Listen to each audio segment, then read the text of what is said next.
Guys, I share Rachel Legends. Welcome to the video. Send us some love, some positive vibes your way, especially if you need them out there today. Today, we're going to talk about one of my favorite kind of old school champions in the game. It's none other than Cupidus. So I actually have Sacred Order open in Faction Wars Hard Mode right now. And I thought that, yeah, Cupidus would actually be perfect to pair with Venus on the stage that I'm at right now. So what I want to do is focus on Faction Wars 2.0 while talking about this champion, sharing my favorite builds for this old school champion, and talking about why I still like this dude here in 2025 in today's video. So here he is, Cupidus. First of all, he's fast. I love that 107 base speed. Now, he's very squishy as kind of a counterbalance to that at 804 defense. He does have almost 19k on the HP, which isn't bad. He has 1520 on the attack, which is serviceable for sure. He has attack in all battles on the aura as well at 33%, which is a pretty good attack aura. On his Heartbreaker, an AoE on the A1 attacks all enemies. Damage increases by 15% if the target has any debuffs, which is obviously not hard to do in wave situations, in boss situations, in Hydra situations. So a nice AoE on that A1 ability. On his A2, and this got buffed maybe like 2 years ago or so. It was an interesting buff. It was an AoE, 100% HP burn for 2 turns. It used to be, I think, a 50% booked up to 75. Now it's 100% burn, and that actually is very important when building this champion. Very important, and we'll talk about why when we talk about the blessings on him. On the A3, Flame Out, a very hard-hitting 3-turn cooldown single target nuke. And he brings his own increased attack for 2 turns, then attacks the enemy. So he's setting himself up for maximum damage with the buff before the attack on the Flame Out ability. He also has a 50% chance of placing a burn debuff on all enemies for 2 turns if the attack kills an enemy. The debuff cannot be resisted if you get the kill on the HP burn. It's an interesting kind of add-on to the already hard-hitting attack. It's only a 50% chance of happening, but again, it can't be resisted. Decent for wave content, or decent for areas like Spider or Nether Spider, where you can kill a minion with the A3 and then place the burn on the A3 ability as well. Punishing Partner. This is his Venus ability. Attacks inflict, 25% more damage. That's big. If Venus is just on the team, straight up, all of his attacks, extra 25% damage. He always counterattacks when attacked if Venus is on the same team. So honestly, Cupidus and Venus on both of the champions, when they're together, they're one of the more formidable partner teams in partner combos in all of Raid Shadow Legends. He looks pretty cool too, right? He's got like, well, he fits with kind of the Queen of Hearts vibe that Venus had for a long time until there was actually a champion called Queen of Hearts. Now, I don't expect many of you guys probably have both of these champions, but I will show you Venus's pure partner ability, which is only available if Cupidus is on the team. Removes all buffs from all enemies on a 4-turn cooldown, has a 50% chance of granting an extra turn. This makes Venus even more lethal than she already is, because we can get back to her AoEs even sooner should we get that 50% extra turn proc. And even to begin with, a remove all buffs from all enemies can be helpful. It's situational, but it can be very helpful when you need it, okay? So these two champions together, very, very dynamic duo. They used to be more meta than they are, but that's less to do about them and more to do about, you know, mythical champions being introduced to the game and the meta evolving inside the arena, especially in Stone Skin. He was really annoying Cupidus with Venus on the same team in the arena. It was endgame meta for a good stretch of time, about a year or so, about a year and a half or so ago, right, in the game, because he's always going to counterattack. You could build him in a very slow build, Cupidus, in the arena, and you can still pull off that build and that combo today. It's just less viable in the end game. Champions like Embreeze, and, well, the meta has just shifted, right? Okay, so let's go to the build, first of all. I have a, you know, I feel like it's not lazy, it's viable, and it's the meta build, but just going with Savage and Lethal on every single damage dealer, because you really can't go wrong, right? So I decided to switch things up and just use a bunch of sets that are viable, a bunch of 2-piece sets that are viable on this champion. Now, you'll notice one thing about him is he's way slower than I typically build my nukers on this channel. I like nukers 250 minimum in the end game. In end game, I'm looking at 300 minimum on my damage dealers. Ideally, I don't always achieve that, but especially if like live arena on my best teams, you know, Chimera, I'm trying to build them as fast as possible, but there's always exceptions to the rule, aren't there? Anyway, you want your nukers generally pretty fast, right? As long as they're going after the debuffers, the decreased defense, the increased attack. As long as the table is set, you want them to go and not get cut in line, right, by the enemies. So anyway, I digress. We put him in crit damage, perception, cruel, and a little bit of pinpoint there too, because we do want accuracy. Sure, the conditional burn on his A3, you know, it can't be resisted, but his normal burn certainly can, okay? So crit damage, perception, and cruel. I have not done the masteries. We're going to do them together for today's video, talk about different options depending on how you're building or where you're building your Cupidus for, right? So let's talk about some other popular builds on Cupidus outside of this kind of hodgepodge of two pieces, right? And I try purposely not to use good gear specifically on him. I went HP on the ring really quickly. Listen, he's pretty squishy. It's never a bad thing to sneak in a little bit of HP on your nukers, especially if you get a really good attack roll. In this case, I got 8%. I'm rocking 31% attack on this HP ring, plus I got the attack ascension too. So this is a great ring for him. Gives a little bit of survivability. Of course, we want crit damage on the amulet, and we went accuracy on the pinpoint banner here. If you can get your accuracy from your amulet and your other, you know, pieces of gear on your artifacts, then of course you can just go either with survivability, HP, or you can go defense even. It's not the worst idea to go defense on his ring or even his banner if you have a really good speed roll or attack substats, just because his defense is so atrocious at 804 that even a flat stat boost could be beneficial. Another way you could use that to your advantage is like right here, right? I rolled defense on my weapon. Normally, I would probably re-roll that till I got attack. And certainly that's how to min-max your damage. But for a lot of players still focus on progression, if your defense is that bad as Cupidus is, I mean, we got 10% of our defense just off this one ascension stat. 80 defense. That's really impactful. And still, even with that, our defense is very low when we look at our total stats. Again, we haven't picked up the crit damage, the crit rate, mastery just yet. We'll have them at 100%. So stat priorities, with that, all that being said, are going to be attack, crit rate at 100%, attack, crit damage, some survivability, so he's not dying all the time unless you're prepared for that with revivers or heavy shields, healing, whatever, ally protection, and then accuracy as well, right? So we kind of want a lot of stats on Cupidus. Again, if you have him with Venus and he's always counterattacking, you can slow him down a little bit if you want to, because he's getting a lot of A1s in, kind of like Geralt Broadmaw, right? Just like always going in there, out of turn anyway, so you can afford to slow him down a little bit. I went Orb of Transfixion. Sure, generally speaking, we want attack as the main stat on our relic, but I like this on this dude. I like champions that have a lot of counterattacks or a lot of AoEs, which he obviously does. I like Orb of Transfixion. It's really cool. He has a 10% chance of stealing a random buff when attacking a target, and that's 15% at level 2, so not too bad, right? And he's attacking a lot, so you can steal a lot of buffs with this relic. I think it's a pretty cool one. Blessings. You have a few options with Cupidus. Same thing with Masteries, which we'll talk about in just a moment here.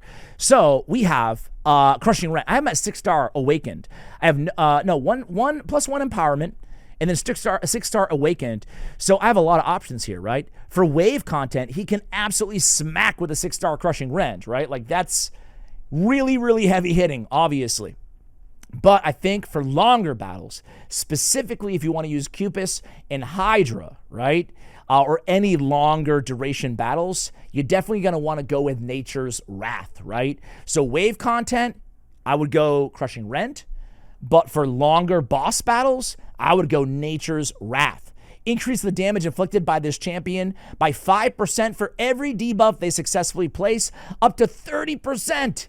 That's huge. Now, even at 3 stars, you get 8% damage increase. That's significant off of a blessing, right? Plus, you get all the stats, obviously, as well. So don't sleep on Nature's Wrath. Again, very, very good. And for any damage dealer on your account, very good blessing consideration. Let me pull up his multipliers before we go any further here. Sorry, I was watching some YST in the background there, actually. Actually, I was commenting on how so many OG content creators have kind of stopped uploading on Raid. So I just made a whole video about that for the main channel. It goes live in a day or two, so check that out if you're curious as to my opinion on what the heck is happening in Raid Shadow Legends. A little tease for you guys. Cupidus on Hell Hades. His multipliers are not that bad. I was shocked at how high they rank this guy. 4.5 out of 5. Now, that could be an old rating that just hasn't been updated in a while, but he is kind of a cool champ, right? So they give him a 5 out of 5 in the arena. Yeah, I would say this hasn't been updated in a while. Dark Fae, 4.5. Eternal Dragon. He's just a very competent damage dealer. You can see him for progression anywhere. Spider hard mode, they give him a 5 out of 5. He has the burns. He has the burns and the AoEs.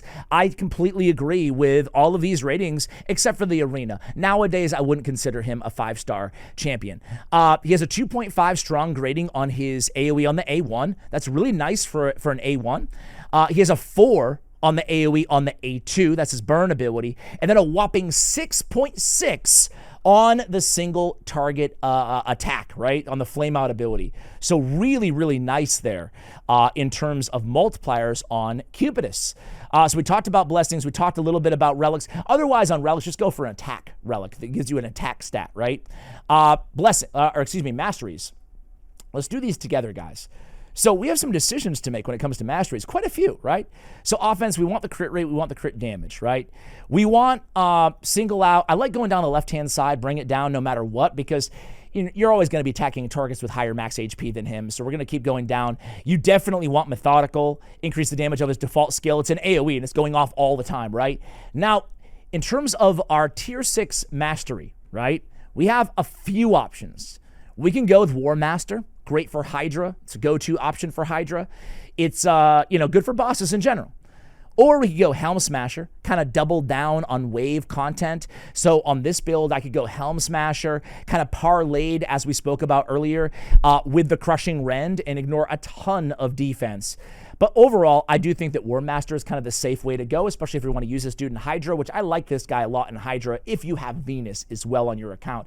If not, it's kind of 50-50. He's okay, but a lot less effective without all those counterattacks, right? Now, another option is, and when we talk about his gear, sorry, I didn't even talk about the ways we can build him. Stone Skin with Lethal or Savage for the arena, right? Or we can just go kind of random gear, Cruel gear, Perception gear, crit damage. It all works, right? Pinpoint works as well. Or we can go with a stun set, because he has 2 AoEs, most notably an AoE on his A1 ability, right? So that should scream stun set in Centranos, in wave content, right? So in stun set, you can make the case, you just go pick up Fearsome Presence, right? Now, this is a great defense tree, is very kind to Cupidus, because we can also get Retribution and Deterrence and Fearsome Presence and Harvest Despair. Right? So that is the quintessential stun set build for champions with an AoE on the A1. I'll repeat. Any Soulbound Bowyer, for example, Banshee, Abyssal, whatever. You pick up Harvest Despair, so you're landing a leech with the stun, right? You have Retribution, so you're counterattacking all the time. Deterrence, so you're counterattacking even more. And then Fearsome Presence is going to up the stun chance to a 23 from an 18% off the artifact set, right? Now, you could also go support tree, go with the Pinpoint, Accuracy, Charge, Focus, Swarm Smiter, Evil Eye, and then Master Hexer to extend the duration of his burns, right? You could also, if you wanted to, if you're relying on his own increased attack and you don't have another increased attack champion on the team, you could pick up Lasting Gifts to possibly, extend the duration, right, of the increased attack. I would probably go Sniper for wave content. That way you can get that other HP burn up to a 55% chance. But in today's video, with all that rambling, we're actually just going to go with my favorite, which is the defense. We have plenty of accuracy already on this champion, so we're going to go with some debuff cleansing, some of that stuff. We're going to go with Delay Death. We're going to go with Retribution, and we're going to go with Deterrence. That's a lot of counterattacks that we have now built into his kit. Depending on where you want to use this guy, I'm going to go with Shields. I'm going to go with Life Drinker, a little built-in mini lifesteal, right? Because he is kind of squishy. For wave content, he can certainly do enough damage, especially with that A3, to get the Cycle of Violence proc quite a bit. So those are going to be our final masteries here, guys, that we're going to go with on Cupidus. A pretty good all-around general build, I would say. But of course, use what makes sense for, where you are in the game, right? So we've showed you everything about the build. What do you say we tackle that faction war hard stage, right? Sacred Order, here we go, stage 16. By the way, you guys ever do this? Anybody on Faction Wars hard mode accidentally finish a level when you didn't mean to? I did that on stage 14. I had it on auto. I was playing at the gym. And then I looked at it. I'm like, no, 1 star, no. Because you have to use the keys again, I don't know, whatever. Anyway, this is a grant an extra turn 5 times. So Aethel has an extra turn. We're going to use her. I would use Deacon Armstrong. Definitely better than Aethel. But I already have Venus to debuff anyway on this team. So I figured we'd go with Aethel. Why not? Still rather go with Deacon in a vacuum, to be clear, but figured we'd throw in a rare just to have some fun there. So we're going to hold on to this. Actually, you know what? We could just start out with an extra turn ability just to get the first extra turn. So we're 1 out of 5 right now. We're 1 out of 5. Same thing here. We're going to take the extra turn right away so we can start working on the cooldown. Now we're 2 out of 5. I have Aethel in a stun set. So she can actually help control a little bit here on the team as well. We're going to go in, get the instant activation of the Goodwill ability from Sir Nick. And let's go ahead and get a shield on the team here. So now Cupidus is going to, he's going to counterattack every time. You saw that first counterattack did pretty damn well. This is A2. Nice damage here, right? And again, he got hit, counterattacking. He got hit, counterattacking. He died because we're going against a reflect damage somewhere in here, aren't we? What killed? Yes, right over there. Sorry. Luckily, we have a reviver on the team. Again, with Cupidus, having a reviver on the team, always a good idea. So now we're just going to A1 cycle from here on out. We're going to try out, actually, you know what? I lied. We're going to try out his A3 just to see the damage. It's significant. It's significant. Going to go there. And then we're gonna remove these buffs and just get that extra turn again. Again, we got to remain cognizant of our extra turns there, right? I love that he went. I love that he died there because it gives us another turn off of Lady Noelle's A3. So we can lead off with the freeze on the next round and the revive at the same time. Lady Noelle is busted, right? She is busted. Going to go in here and debuff with Venus.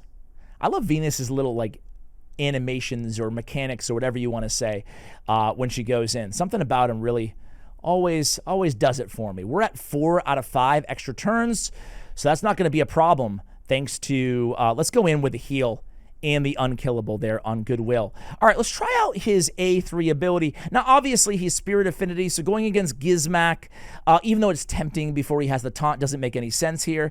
And you can see that stupid Mighty Ukko stole the unkillable from Sir Nick with that totem passive that he has. So, unfortunately, we can't kill him, who we would normally go for. But again, not too bad, but I was hoping for a little bit more, I'm not going to lie. I'm going to actually just go A1 here on Lady Noelle. And then we'll keep the cycle going. We land the stun there. That's good. That's good. Ooh, it's kind of weird that there's mythicals, Doesn't feel right, man. But it is hard mode. What can I say? All right, let's go in, get a little shieldage on the team. There we go. Do you guys have that glitch too where the health bar isn't showing up sometimes? I'm getting that all the time. All right, so again, those counterattacks really helping out here. We're going to go in. We're going to refresh that A3, get more continuous heals from Sir Nick, and then we're going to go in with a nice big, actually, we're going to go A1 here, which again, the damage isn't bad. You can see how much it adds up, right? This damage here from the A1. I keep forgetting that Gizmak is even alive because of the no health bar right now. And he has a taunt on him too, which makes it even more challenging. Ooh. Oh, she's provoked. It's okay. She has unkillable. I'm like, I am screwed here. But she has unkillable, and Mighty Ukko's A3 is not up. So we're going to go get the revive. We're going to try to get that extra turn. We got it. So now we hit the extra turns. We're 5 out of 5. Can we finish this one? I don't know what Gizmak has for health. Let's use the higher blessing. Let's go in here. Ooh.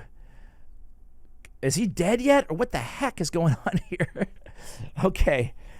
We just can't have Mighty Ukko go in there. You know what? Let's not use the A2 And let's lead in with that on the next wave. Actually, let's lead on with the A3. Who am I kidding? All right, so I think we're going to be okay here. And obviously, all the damage, not all, most of the damage here is coming from Cupidus. He's doing what a nuker should do, right? Ooh, can we get a turn, please? Lady Noelle. Man, they're fast, huh? Okay. Woo! Oh, my God. Look at this team. They just killed me. Oh, my God. I thought, oh, do they have somebody who reduces the cooldown? Ooh, I don't know. Let's go in, get the full heal. Yeah, we're still fine. But that was close, man. That was close. Ooh, this was very close, huh? Look at that. Look at Lady Noelle, guys. Isn't that just insane? Like, her 3-turn AoE revive with a freeze on everybody. It's just nuts. All right, big AoE here from Cupidus. Boom. And then we can just AoE. Let's try to freeze Ukko here. Or not. Again, those counterattacks, they really add up, huh, guys? All those counterattacks. Let's take the extra turn so we can get the decreased attack off. No, I lied. Hey, a lot of stuns there from Aethel. We'll take it, right? Big shield coming in from Sir Nick. We'll take that as well. We'll definitely need it here. Those stuns were big. All right, who do we have alive here? We want Mighty Ukko out. And we're actually going to be able to get him with a A1. So that's nice. Now it's just the time of the battle. We would just make sure that everybody's alive. Like, we'll beat this thing. Okay, let's get a heal there. Clutch heal. Oh, wait. All right. Now we got to make sure that we time this right. Ooh, it's going to be close here at the end, guys. It's going to be close. Ooh, Cupidus, don't ruin this for me. Cupidus, you chill out, bro. One shot at Cupidus. What the heck? Oh, my game paused or something. That was actually really good that he died there. Oh, look at this. We pull it off again. We pulled off another miracle, ladies and gentlemen. We did it. We did it. Dude, that was more entertaining than I thought it would be, and so close, even up until the very end with Aethel almost dying on that last hit. There we go, Cupidus, end it. So Cupidus with obviously all the damage from this team, right? But listen, guys, I told you about stun sets. I would, do you want to burn? Should we burn? Yeah, you know what? Just for the 3 of you who stayed till the end of this video, let's see.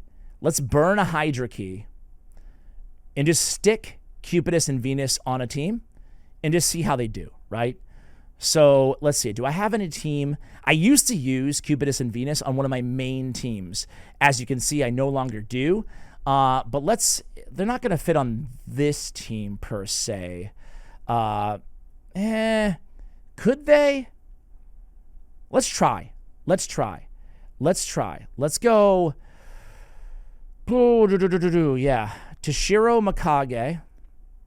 And let's put in Cupidus and Venus. And we don't really need to change anything here. You know, on Hydra, I noticed that some players back in the day used to turn off the A3 because it's not AoE.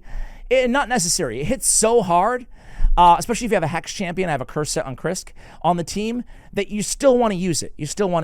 Okay? So let's see if this team can even stay alive. Very squishy, except for Krisk and in Lazarius and Estrid. Let's see if they can stay alive. And they can. They can. What do we get here? Not bad. Not bad. So you can see damage here. Yeah. Laz is in support mode.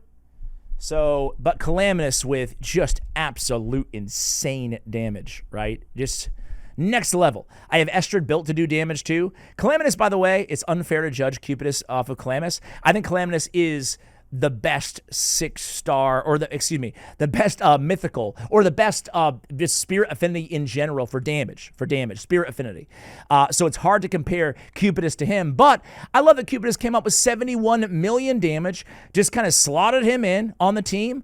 Not bad at all, right? So there it is, guys. I apologize for showing Venus with Cupidus every single time, but I really love the dynamic duo, and I get a lot of requests for showing these companion champions as well. So hopefully you enjoyed the video, guys. Thanks so much for watching till the end. Keep the champion guide requests coming in the comments below. Much love, and as always, take care, guys.